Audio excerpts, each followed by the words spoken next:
1 शमूएल 22:1-2 1 शमूएल 22 दावीद तेथून निष्ठून निघाला आणि अदुल्लामाच्या गुहेत गेला. हे ऐकून त्याचे भाऊ व त्याच्या बापाच्या घरची सर्व माणसं त्या गुहेत त्याच्याकडे गेली. वचन देऊन विपन्न कर्जबाजारी व जीवाला त्रास देण्याचे सर्व लोक त्याच्याजवळ जमा झाले. तो त्याचा नायक झाला. सुमारे 400 पुरुष त्याच्याजवळ जमले. Hallelujah, hallelujah, hallelujah. वचन काही संती पहा. ज्यावेळेला शौल राजा दाविदाचा जीव घेण्यासाठी पाहत होता आणि म्हणून दावीद शौलाच्या हातून निसटून अदुल्लाम या गुहेमध्ये जाऊन राहिला, तेव्हा त्याचे भाऊबंद, त्याच्या बापाचे घरची माणसे सर्व त्याच्या जोडीला गुहेत आली. पुढे बायबल सांगते त्याच्याकडे असे लोक आले जे विपन्न कर्जबाजारी होते, जीवाला त्रासलेले, कंटाळलेले होते. असे सुमारे 400 पुरुष त्याच्याकडे जमा झाले. 400 पुरुष म्हणजे कुटुंबासहित पुरुष 400, पण त्यांच्या बायका आणि मुले इतर अनेक जण होते. आता हे सर्वजण दाविदाकडे जमा झाले त्या गुहेमध्ये. आता इकडे एक विचार करण्यासारखी एक गोष्ट आहे. हालेलुया. दावीद शौलापासून पळत होता. शौल दाविदाचा जीव घ्याव्यास पाहत होता. शौलाच्या हातून निष्ठूनच दावीद तिथून निघून गुहेत लपला होता. ठीक आहे, समज त्याच्या बापाच्या घरची माणसे, त्याचे भाऊबंद त्याच्याकडे आले, ठीक होतं. कदाचित शौल दाविदाकरता त्याच्या बापाच्या घराण्याला पण मारावंच पाहत असेल. म्हणून कदाचित त्याचे भाऊबंद, त्याचे वडिलाचे घराणे त्याच्याकडे येऊन राहिले. पण 400 माणसं का गेली दाविदाकडे? दावीद तर राजा नव्हता ना, दावीद त्यावेळी नायक होता, किंवा दावीद एक श्रीमंत मनुष्य होता, किंवा दाविदाकडे भरपूर पैसा होता म्हणून असे लोक दाविदाकडे आले, किंवा दावीद कोणाला नोकऱ्या देत होता किंवा कोणाला कामधंद्यावर लावत होता, असं पण नव्हतं. मग का आले एवढे लोक दाविदाकडे? आणि कोणते लोक आले? जे विपन्न कर्जबाजारी होते, जीवाला त्रासलेले, कंटाळलेले होते, ज्यांच्याकडे पैसा नव्हता, ज्यांच्याकडे खायला नव्हतं, ज्यांचे कर्ज वाढलेले होते, जे मानसिक तणावात होते, जीवनाला पण कंटाळलेले होते, दुःखदायक जीवन जगत होते, असे लोक दाविदाकडे का आले? कोणत्या कारणाने ते दाविदाकडे आले? असं कोणतं कारण होतं की ताबडतोब 400 पुरुष म्हणजे त्यांचे 400 कुटुंब या दाविदाकडे जमले? असं काय होतं दाविदाकडे? अशी कोणती गोष्ट होती दाविदाकडे की ताबडतोब 400 पुरुष दाविदाकडे जमले? दाविदाकडे होता तो परमेश्वर. दाविदाकडे काय होतं? परमेश्वर. दाविदाबरोबर देव पिता होता. दाविद शौलाच्या हातून निष्ठून निघाला होता. दाविदाकडे पैसा नव्हता, धन नव्हते, तो राजा नव्हता, काहीच नव्हतं, ना कोणाला नोकरी देत होता, ना कोणाला कामधंद्यावर लावत होता. तरी एवढे लोक जमले कारण दाविदाबरोबर परमेश्वर होता. देवपिता दाविदाच्या जोडीला होता, म्हणून असे लोक दाविदाकडे आले जे जीवनाला कंटाळलेले होते, त्रासलेले होते, जीवन नकोसं झालं होतं, कर्ज वाढलेलं होतं, पैसा नाही, खायला नाही, प्यायला नाही, काहीच नाही. असे लोक दाविदाकडे जमले कारण ते दाविदाबरोबर देव होता. या लोकांना कळलं की दावीद आहे, परमेश्वर पिता दाविदाबरोबर आहे. मग आज आमच्या जीवनात समस्या आहेत, संकट आहे, दुःख आहेत, आजार आहेत, तणाव आहेत, हे सर्व दूर होणार, आमची परिस्थिती सुधारणार, आमचे रोग बरे होणार, आमचे कर्ज फेडले जाणार, आम्ही धनवान होणार, आम्ही श्रीमंत होणार, आम्ही संपन्न होणार, जीवन जगण्याची आशा मिळणार, आम्हाला आधार मिळणार. हे या लोकांना ठाऊक होतं कारण दाविदाच्या जोडीला देव होता. आता पहा, या केंद्रामध्ये तुम्ही आलेले आहेत. असं काय तुम्हाला दिलं जाते की तुम्ही इथे आलेले आहेत? की इथे पैशाचं वाटप केला जातो का? इथे मात्र इतर गोष्टी वाटप केल्या जातात. दुपारी येतात तुम्हाला जेवण तर मिळतेच, इकडे पाणी पिण्यासाठी, खाण्यासाठी जेवण आहे, इथे तुम्ही बसता संपूर्ण दिवस. मग काय दिलं जाते की तुम्ही इकडे येता, अनेक ठिकाणातून येता. कोणी आजारी आहे, कोणी दुःखी आहे, कोणी संकटात आहे, कोणी समस्यात आहे, कोणी दुष्टात्माने पीडित आहे, कोणी कर्जबाजारी आहे, कोणी अनेक समस्याचा सामना करत आहेत, नोकरी नाही, कामधंदा नाही, मुलं बालं नाही, घरात भांडणं आहे, तणाव आहे, दारू पिणारी लोक आहे, दारू सुटवाय म्हणून आलेले आहेत, अनेक समस्याने आलेले आहेत. काही तुमचा विश्वास आहे की तुम्ही आलेले आहेत खरे, पण तुम्हाला इथून जे तुम्हाला हवं आहे ते मिळणार? तुमचा विश्वास आहे म्हणून आलेले आहेत. पहिली गोष्ट विश्वास आहे म्हणून आलेले आहेत. आणि दुसरी गोष्ट तुम्ही इथे का आलेले आहेत? कारण तुम्ही अनेक चमत्कार ऐकलेले आहेत. हां, इकडे केंद्रामध्ये प्रार्थनेला गेल्यावर, इमानुएल प्रार्थना ट्रस्टमध्ये गेल्यानंतर मात्र अनेक लोकांच्या समस्या मात्र दूर झालेल्या आहेत, आजार बरे झालेले आहेत, दारू सुटलेली आहे, मुलाबालाची देणगी मिळालेली, अनेक चमत्कार घडलेले आहेत. मग आमच्याही जीवनात घडतील या आशेने तुम्ही आलात की नाही ना? आता या ठिकाणी कोण आहे? परमेश्वर आहे. या ठिकाणी प्रभू येशू आहे. म्हणून इकडे कोणते लोक आलेले आहेत? दुखी, आजारी, संकट, समस्यात, निराशात, वेदनेत जीवन जगणारे लोक इकडे आलेले आहेत. जसं दाविदाकडे लोक जमले, कोणते लोक जमले होते? विपन्न, कर्जबाजारी, जीवाला त्रासलेले, कंटाळलेले, हे सर्व लोक दाविदाकडे जमले होते. तसे तुम्ही इकडे जमलेले आहात. दाविदाबरोबर देव होता, तसं एक केंद्रात देव आहे. पुढे जे लोक दाविदाकडे जमले 400 पुरुष, आता पुरुष त्यांच्या बायका मुलं पण असणार, 400 कुटुंब जमली. पुढे मात्र दाविदाकडून 400 लोकांनंतर 600 लोक झाले. 600 लोकांनंतर हजारो लोक, लाखो लोक बनले गेले. दावीद राजा बनला आणि हे लोक कोण बनले? कोण राजे, कोण सरदार बनले, कोण सेनापती बनले गेले, अधिकारी बनले गेले, नायक बनले गेले.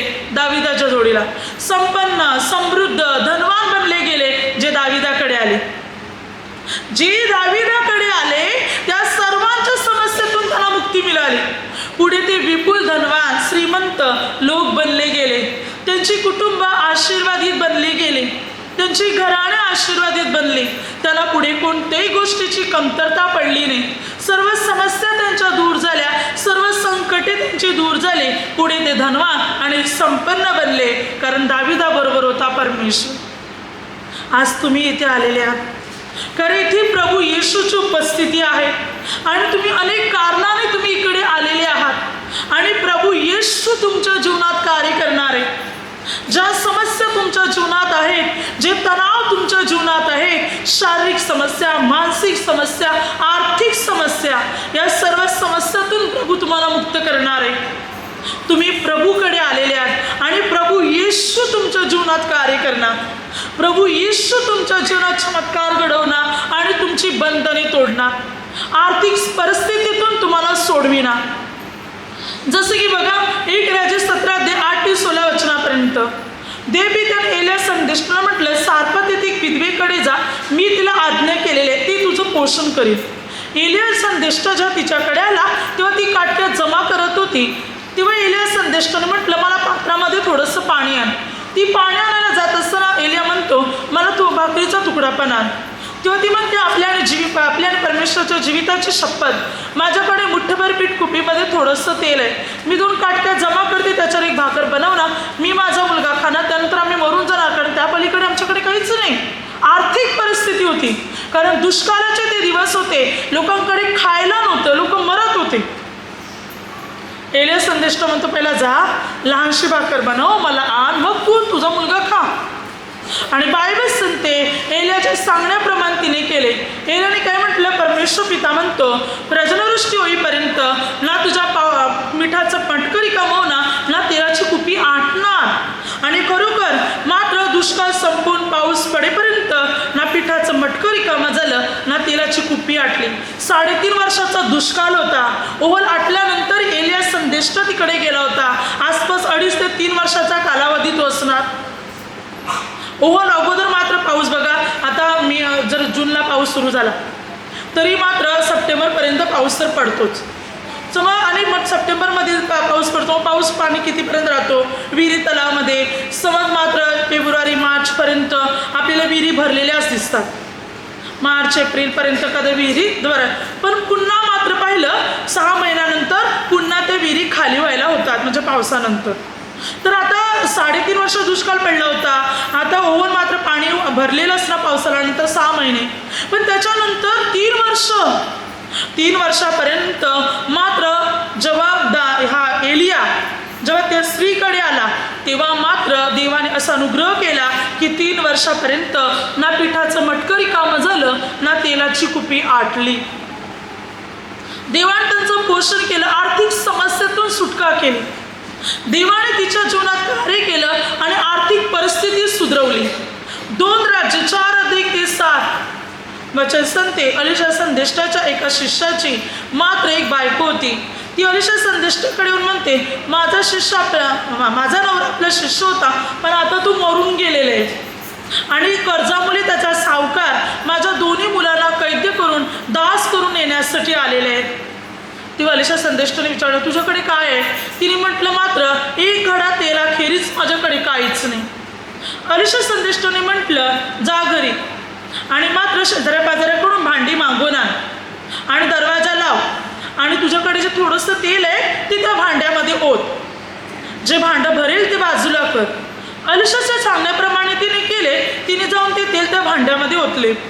तिची मुलं भांडी आणून देऊ लागले आणि ती त्या भांड्यात ओतू लागली आणि सर्व भांडी भरली गेली. ती मुलांना म्हणते, आणखीन एखादं भांडं आणा, पण मुलं म्हणते, आता एकही भांडं राहिलं नाही. सर्व भांडी तेलाने भरली. आता ती अलिशा संदेष्टाकडे येऊन म्हणते, तुम्ही सांगितल्याप्रमाणे केलेले आणि असा प्रकार घडलेले. अलिशा संदेष्ट म्हणतो, जा आता हे तेल विक, त्याच्यावर जे पैसे येतील त्याच्याने आपलं कर्ज फेड आणि शिल्लक राहील त्याच्यात तू तुझ्या मुलांचं पोषण कर. आणि पुढे तिच्या जीवनात हा चमत्कार घडला आणि तिची आर्थिक परिस्थिती सुधारली, कर्ज पण फेडलं आणि तिच्या पुढच्या आयुष्याचं पोषण पण झालं.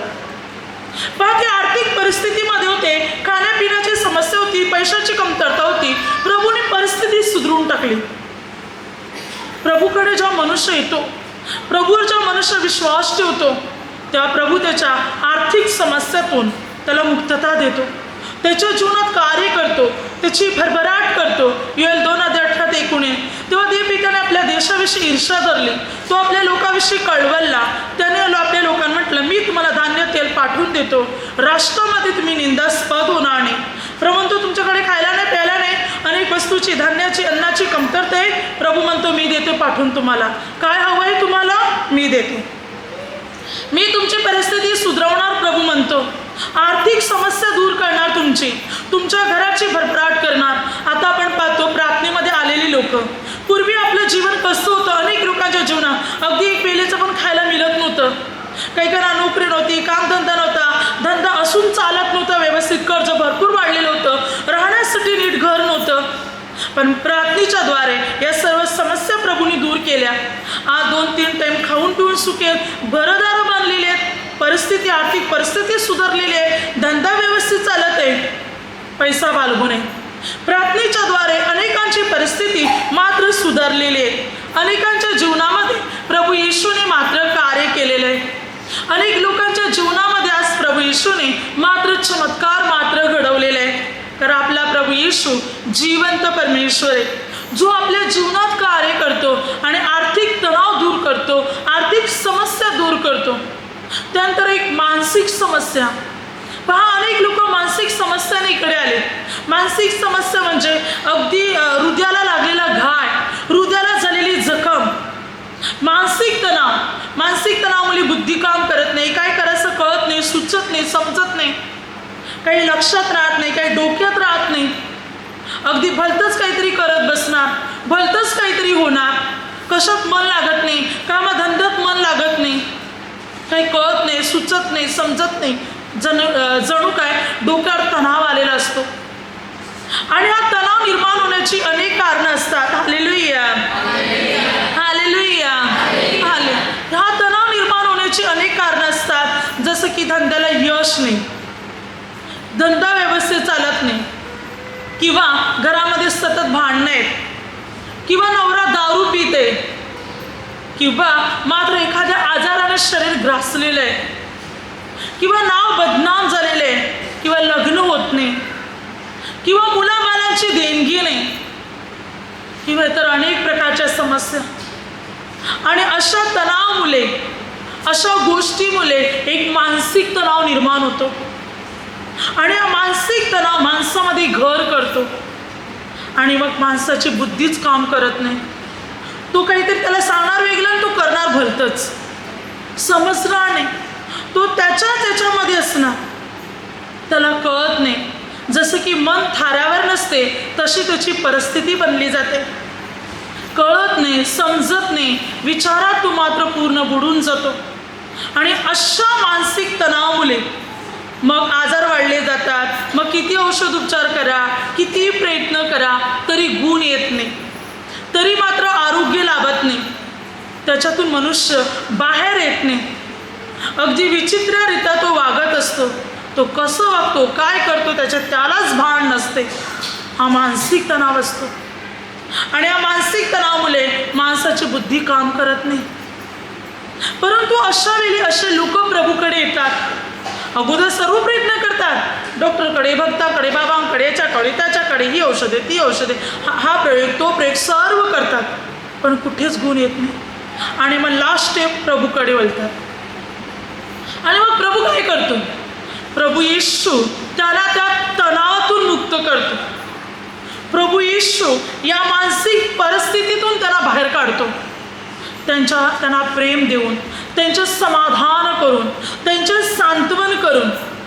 जेव्हा ती व्यक्ती प्रभूच्या सानिध्यात बसते, प्रार्थना करते, प्रभूचं वचन ऐकते, तेव्हा प्रभूचं वचन त्या व्यक्तीला प्रेम देते, सांत्वन देते, समाधान देते.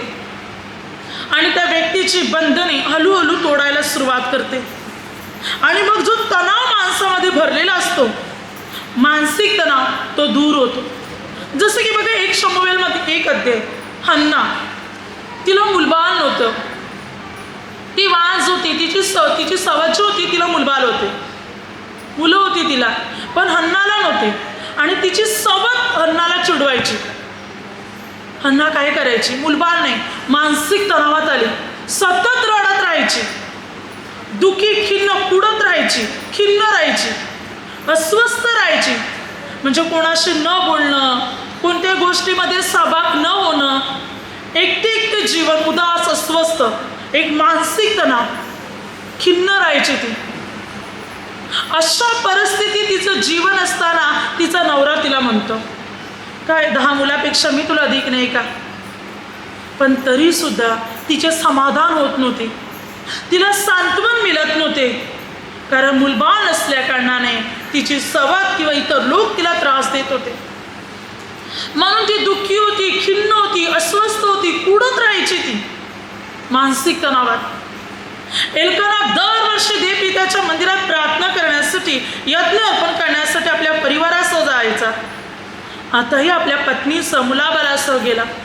तेव्हा हन्नाने देवाच्या मंदिरात रडून प्रार्थना केली, प्रभू, जर तू माझी आठवण करशील, मला मुलगा देशील, तर तो आयुष्यभर तुझा व्हावा म्हणून मी तुला समर्पण करीन. आणि देवाने तिची प्रार्थना ऐकली. ती गरोदर राहिली आणि तिला मुलगा झाला. यानंतर वचन सांगते, तिने प्रार्थना केल्यावर तिचा चेहरा उदास राहिला नाही. अद्याप मूल झालं नव्हतं, अद्याप गरोदर नव्हती, मंदिरातच आहे. तिने प्रार्थना केली आणि तिचा उदासपणा निघून गेला, मानसिक तणाव निघून गेला तिच्या जीवनातून.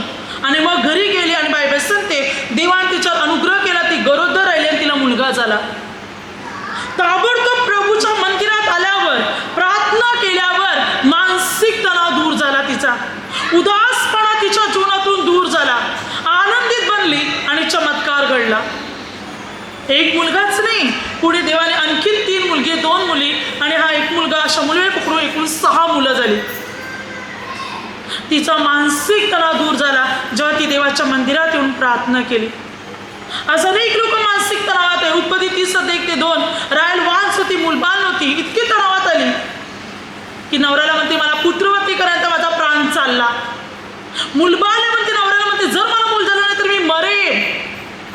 इतकी तणावात आली होती राहेल, इतक्या मानसिक तणावात ती आली होती की मूल झालं नाही तर मी मरेन. तिचा नवरा तिच्या रागावतो, चिडतो आणि म्हणतो, मी काय देवाच्या ठिकाणी? देवानेच तुझ्या पोटी पण निपसू दिलं नाही. शेवटी नवराही काही करू शकत नव्हता की आपल्या बायकोला मुलं होत नाही. म्हणजे ती इतक्या तणावात होती, इतक्या मानसिक तणावात की तिला वाटत होतं की आता माझं जीवन संपेल, मी मरेन, माझा जीव जाईल. परंतु तिने प्रार्थना केली, तिने विनवणी केली आणि बायबल सांगते, उत्पत्ती 30:22-24, देवाने तिची विनवणी ऐकली. ती गरोदर राहिली, तिला मुलगा झाला. तिने त्याचं नाव योसेफ असे ठेवले की देव मला आणखीन बालाची जोड देव. देवाने तिच्या जीवनात कार्य केलं. अनेक वेळा अनेक परिस्थितीमुळे माणसाच्या जीवनात तणाव निर्माण होतो, मानसिक तणाव निर्माण होतो. आणि मानसिक तणावामुळे काय करावं असं हे माणसाला सुचत नाही, कळत नाही, बुद्धी काम करत नाही.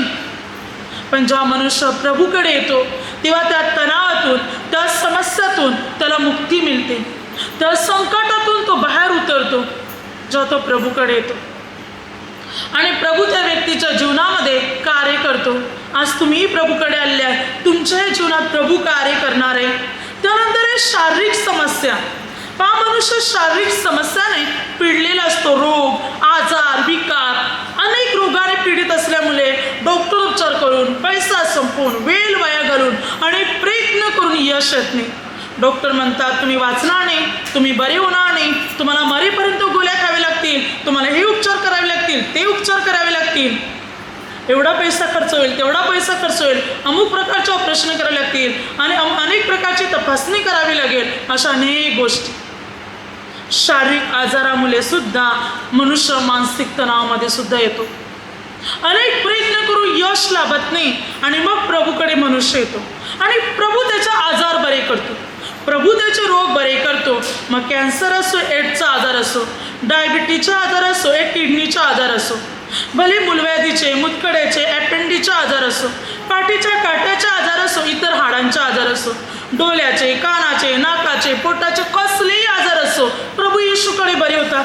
साधारण असलेले ताप, सर्दी, खोकला सुद्धा बरे होतात. प्रभू येशू सर्व विकारी लोकांना बरे करून त्यांचे विकारच काढून टाकतो, आजारच प्रभू त्यांच्या शरीरातून दूर करतो. मार्क 5:25-34 रक्तस्रावी स्त्री 12 वर्ष आजाराने पीडित होती. कोणते वैद्य, डॉक्टर तिला बरे करू शकले नव्हते. बस प्रभूच्या वस्त्राला स्पर्श केला, 12 वर्षाचा आजार एका क्षणात बरा झाला. 12 वर्षाचा आजार बरा झाला एका क्षणामध्ये, जे डॉक्टर करू शकले नव्हते. एका क्षणात 12 वर्षाचा आजार तिचा बरा झाला. मार्क वचन पुढे काय असतं ते पहा. मार्क 9:19-27 एक मुलगा जो अशुद्धात्म्यानंतर पीडित होता, पण तो फेपरीकरी होता आणि मुक्का आणि बहिरा होता. मुक्का आणि बहिरा आणि फेपरीकरी. या बापाने या मुलाला प्रभूकडे आणलं. अगदी लहानपणापासून, बाळपणापासून त्याला त्रास होता. पण मात्र विचार करा, आता मुलाला बालपणापासून त्रास आहे, मुलगा मुक्का आहे, बहिरा आहे, फेपरीकरी आहे, भूतग्रस्त आहे. या बापाने काही प्रयत्न केले नसतील, अनेक केले असतील, पण मुलगा बरा झाला नव्हता. पण जेव्हा प्रभूकडे आणला तेव्हा प्रभूने म्हटलं त्या दुष्ट आत्म्याला, मुक्या बहिरा आत्म्याला, फेपरीकरीच्या आजाराला याच्यातून निघून जा आणि पुन्हा कधी याच्यात शिरू नकोस. त्या मुलातून सर्व आजार, विकार सर्व निघून गेले आणि मुलगा पूर्ण बरा झाला. शारीरिक समस्येतून त्या मुलाला मुक्तता मिळाली. लूक 13:10-17 कुबडी स्त्री, पाठीचा काटा वाकलेला होता, कुबडी होती, 18 वर्षापर्यंत वाकून चालत होती. प्रभूने हात ठेवला, काटा सरळ, बिना ऑपरेशनाने, बिना ऑपरेशन करता काटा सरळ झाला तिचा. सरळ झाली ती बाई. डॉक्टरला काय करावं लागेल, ती जागा चिरपार करावी लागेल, ऑपरेशन करावे लागेल, 8-10 दिवस हॉस्पिटलमध्ये राहावं लागेल, 2-3 महिने घरी आराम करावे लागेल. डॉक्टर सल्ला देतील, मरेपर्यंत काही जडाचं काम करू नका, जड वस्तू उचलू नका, जास्त अंग मेहनतीचं काम करू नका आणि या गोळ्या खात राहा. बस. म्हणून प्रभूने काय केलं, प्रभूने हात ठेवला आणि काटा सरळ, बिना औषध, बिना ऑपरेशनाने. प्रभूने अनेक प्रकारचे शारीरिक आजार बरे केले. सर्व तणावातून जर तुम्हाला मुक्ती हवी असेल तर एकच आहे मुक्तीदाता, प्रभू येशू. तुम्ही प्रार्थना वाढवा, प्रार्थनेच्या सानिध्यात जास्त राहा, आजार पळ काढणार, राहणार नाही तुमच्या शरीरात आजार. आजार, समस्या, तणाव, दुःख सर्व दूर होणार तुमच्या जीवनातून, निघून जाणार. जी व्यक्ती जितकी प्रार्थनेत राहते ना तितकी ती मजबूत असते. प्रार्थना कमी करा, आजार येणार, वाट पाहते. या व्यक्तीची कधी प्रार्थना कमी होते आणि कधी या व्यक्तीमध्ये मी जाऊन शिरतो, आजार म्हणतो, दुष्ट आत्मे म्हणतात, संकटे म्हणतात. ते वाट पाहतच आहे, ते माणसाला शोधतात, कारण त्यांना माणसामध्ये यायचं असते. कारण माणसामध्ये आल्यानंतर आराम मिळतो, खायला प्यायला सर्व काही त्यांना मिळते. ते माणसामध्ये यायला पाहतात. आणि आपण प्रार्थना कमी केली, परमेश्वरापासून दुरावले, ते तयारच आहेत आपल्यामध्ये शिरणार, वेळ पण लावणार नाही. म्हणून प्रार्थनेच्या सानिध्यात राहा.